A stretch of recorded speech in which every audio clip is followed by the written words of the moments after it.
point de vue sentimental où tu sens que la personne, elle te trahit, elle te respecte pas à ta juste valeur. On voit que tu retrouves ta vitalité, ta joie de vivre, ok, quand tu te lances dans des défis professionnels, ok. Oh. Alors tout ça, cette emprise, du coup, tu t'es isolé et tu t'es concentré sur toi, peut-être à passer des formations, peut-être à développer, voilà, à te développer au point de vue du professionnel, à te créer auto-entrepreneur ou peu importe, à te mettre dans une activité. Ça peut être également du sport, on est en train de m'envoyer en vision. Tu as pu te lancer des nouveaux défis comme ça sur toi-même, ok? Donc toute cette trahison, cette souffrance émotionnelle que tu as eue et de t'éloigner des gens, eh ben tu t'es concentré ailleurs. Ça peut être des activités artistiques ou peu importe. Euh, alors là, en fait, pour rééquilibrer la balance, il faudrait, donc je vais retirer ça, comme ça on gagne du temps. Il faudrait que tu réfléchisses plutôt à aller dans des loisirs, des choses qui te font plaisir à toi. Ça va rééquilibrer la balance parce que là, c'est ce que je vois, c'est que les gens ne t'ont pas apporté d'amour et tu ne t'apportes même pas toi-même de l'amour. Ok, tu fais pas des choses de loisirs parce que pour toi, c'est comme si c'est un geste, tu te punis tout seul ou toute seule que tu ne mérites pas. Alors en fait, si tu vas dans les loisirs, c'est quelque chose qui va rééquilibrer la balance en ta faveur. Euh, une autre technique qu'on m'a donnée, pour toi, ça serait bien donc que tu t'éloignes des gens avec bienveillance et que tu leur expliques que tu n'es pas bien, c'est pour ça que tu t'isoles, voilà, expliquer clairement que tu as besoin de calme, de repos pour reprendre confiance en toi, goût à la vie ou peu importe les choses. Un autre conseil aussi qu'on m'envoie en vision, ça serait que tu t'isoles avec, que tu fasses des sorties, si tu veux, avec quelqu'un avec qui tu es très proche. Alors ça peut être un enfant, ça peut être un de tes parents, ça peut être quelqu'un de ta famille, un ami, une amie, voilà, peu importe, même si tu es une femme et qu'il y a un homme qui te fait souffrir, eh ben va sortir avec ton meilleur ami ou avec un ami d'enfance que tu sais que tu peux lui faire confiance. Ok. Là, s'il y a je parle pour des hommes, si homme, femme, c'est pareil, mais en fait, tu peux t'isoler avec quelqu'un que tu sais que la personne, elle est bienveillante pour toi et qu'il n'y a pas de mal, il n'y a pas d'ambiguïté et la personne, elle va pas te briser cœur.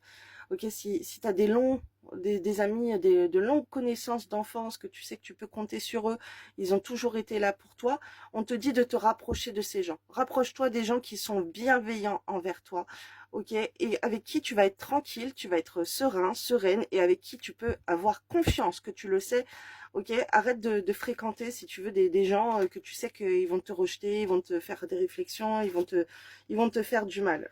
On voit qu'en agissant comme ça, en te rapprochant, en t'ouvrant à aller vers des gens qui sont agréables pour toi, ça va te réconcilier avec les finances, ok? Parce que là, tu peux avoir des blocages aussi financiers parce que bah, peut-être que tu as investi beaucoup d'argent pour te faire acheter des autres parce que tu avais cette peur de te faire rejeter, donc tu as pu faire plein de cadeaux ou peu importe. Là, on m'envoie le livre Les 5 langages de l'amour. Si tu peux aller l'acheter, ça serait top. Il est super.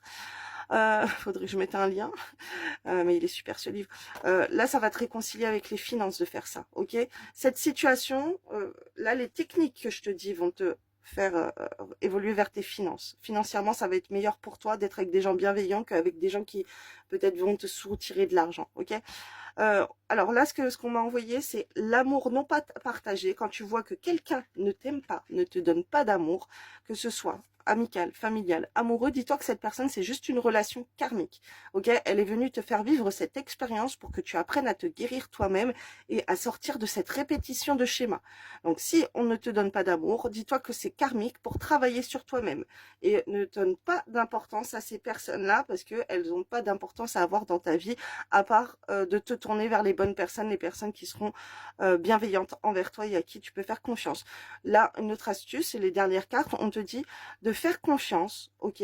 Faire confiance, donc à des gens confiance, surmonte le sentiment d'échec, apprends l'équilibre financier, ok? C'est pas tout le temps toi qui dois donner. Donc si tu es une femme, entoure-toi avec des hommes qui sont très masculins, qui vont eux payer pour toi et pas toi qui vas payer pour eux parce que c'est comme si d'un côté tu vas te dévaloriser à acheter encore l'amour d'un homme, même si c'est amical ou quoi. Donc soit dans l'équilibre financier avec des gens que tu sais ils vont te gâter, voilà, ils vont faire un homme, des amis, tu vois, familiales qui vont prendre soin de toi, qui vont te gâter. C'est ce qu'on m'envoie. Partage tes connaissances, partage avec générosité, révélez et utilisez vos dons. Après, tu as plein de compétences au fond de toi. Et là, ce qu'on te pousse, c'est à partager tes connaissances avec beaucoup, beaucoup de monde. Donc, tu peux faire des vidéos sur ça pour expliquer l'injustice que tu as vécue, les trahisons, ou peu importe, des choses que tu as apprises. Ok, on te dit que tu as une âme, une mission d'âme, de communicante, de communiquer tes connaissances. Ça peut être n'importe quoi, ça peut être, par exemple, si t'es un homme, ça peut être dans l'automobile, si t'es une femme, ça peut être sur la beauté, sur des recettes de cuisine, comment coiffer ses cheveux, peu importe, tu peux partager, en fait, partager, on te demande de partager, donc là, avec les réseaux sociaux, internet, ben, partage ça sur les réseaux sociaux, en fait, partage tes compétences, tu as des dons, ok, et vraiment important, ne sois pas toi dans le donner, ok, va vers des personnes qui te donnent, parce que là, je suis avec une personne qui donne trop, qui ont trop donné, parce qu'elles se sentaient rejetées, peut-être pour que les autres les apprécient, elles ont trop donné. Donc là, équilibre, ok? Et fais confiance, va avec des personnes de confiance avec qui il n'y aura pas de problème financier. Les personnes, elles ne vont pas pomper ton fric, elles ne vont pas abuser de toi ou de ce que tu vas faire pour elles, ok? Un homme qui te demande constamment peut-être de l'argent, peut-être ci, peut-être ça, mais non, mais c'est pas possible. C'est un homme qui doit embellir ta vie, c'est pas à toi d'aller embellir, à donner de l'argent à un homme. Ok, on va rétablir l'estime de soi, la valeur de soi là. Ok, il faut que tu sois dans le recevoir, équilibre, équilibre. Arrête de te sacrifier pour les autres. Pense à toi un peu. Voilà, bisous, bonne journée, bonne soirée et tiens-moi au courant dans les commentaires en ayant fait tout ça. Qu'est-ce que ça a changé pour toi? Et si tu vois vraiment un grand changement financier et tout autre. Bisous, bisous.